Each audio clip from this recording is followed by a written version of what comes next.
What's up, YouTube? In today's video, I'm going to show you how to install some ditch lights. Stay tuned. Let's open this up and see what comes inside here.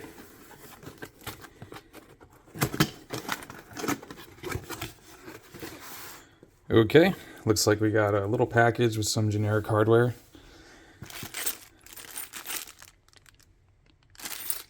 And those are our ditch lights. You could definitely wire these as reverse lights too, if you wanted to. It looks like this bezel here could actually come off if you wanted to do like a flush mount thing. And these do not come with a wiring harness. I had to get my own separately. That's what you get. And it looks like, yeah, there's no instructions. But first impressions, these actually look pretty solid. These are just generic amber ditch lights that I got off of Amazon. If anybody's interested, I can link those in the description. But looks to be aluminum construction, fairly solid. Plastic, yeah, you can see some quality control defects there. I don't know what's going on there with that powder coat splotch. Nope, there's another one. So powder coat's not the best, but these are made of aluminum, so I don't really have to worry about them rusting or anything. And now let's throw them on the truck. Step 1, disconnect your battery. Do not proceed if you have not disconnected your battery. Anytime you're doing any sort of electrical work, even if you feel like you don't need to do it, you need to do it. All right, so I've gone ahead and installed a generic wiring harness, and I have an auxiliary fuse box. It's this black thing in the middle of your screen there, and that's where I run everything to. Because if you look down here, it has a whole bunch of leads that come off of it. And then if you've seen my other video on how to wire that, it runs right back into my truck cab. And it comes right here. And I have a sticker already that says squares, and that's going to be for the ditch lights.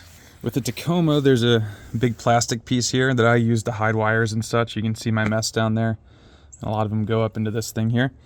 And then I took my wiring harness. I just kind of cut it open, cut off the tips of the wires, got those ready. And then I went ahead and just kind of rough mounted the ditch light. You can see they don't give you a whole lot to work with here. I'm probably gonna have to cut those. I might solder them. I just like to do that to hold everything together, and then throw some shrink tubing over that, and then electrical tape. It's probably overkill, but hey, I'd rather have it too protected than not protected enough. And we'll tuck that down in there once everything's wired, and it'll be relatively hidden. So for the ditch light bracket itself, these came with an old set of ditch lights that I had that kind of crapped out. Excuse me. Installing ditch lights is pretty easy. Typically, they're going to go right here, right up under your hood. You can see where the bracket kind of comes out. And mine just have a single mounting point in the back. So when you go to install these, all you have to do is take out that bolt there, drop it, don't take out the front one because you're going to disconnect your hood, and then just wire this up. Pretty simple. As always, heat shrink tubing goes on first. Don't forget to do that, because then that is very frustrating.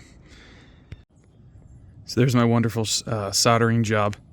I'm not the best solderer in the world, but the nice thing is that'll hold them together when we're bouncing up and down through the woods and stuff, and don't really have to worry about it coming apart.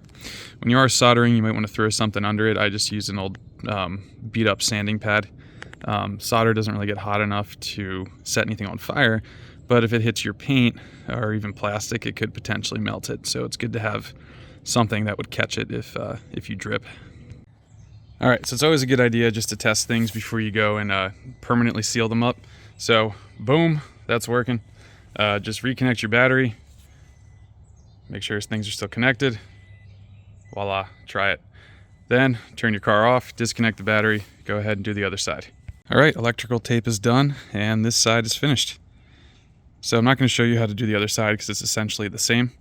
But now we're going to talk about aiming your ditch lights real quick, and then we'll call this a wrap. All right, so now that we're all wired up and ready to go, let's talk about aiming these. So first things first, when you are installing your ditch light, you want to make sure that when your hood is open, that's not going to hit the glass of your windshield. That's a very important safety tip, and also to save you a couple $100 if you were to scratch that.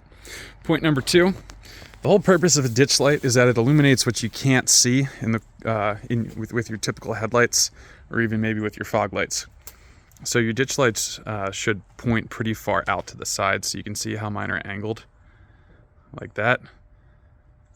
And last but not least, you should absolutely never, ever, ever, under any circumstance, unless it's an emergency, run these on the road. Sincerely, every oncoming driver's eyeballs. LEDs like this, or any sort of off-road light, is specifically made for off-road. It's not made for running on the road, because you will blind oncoming traffic and everybody will absolutely hate you.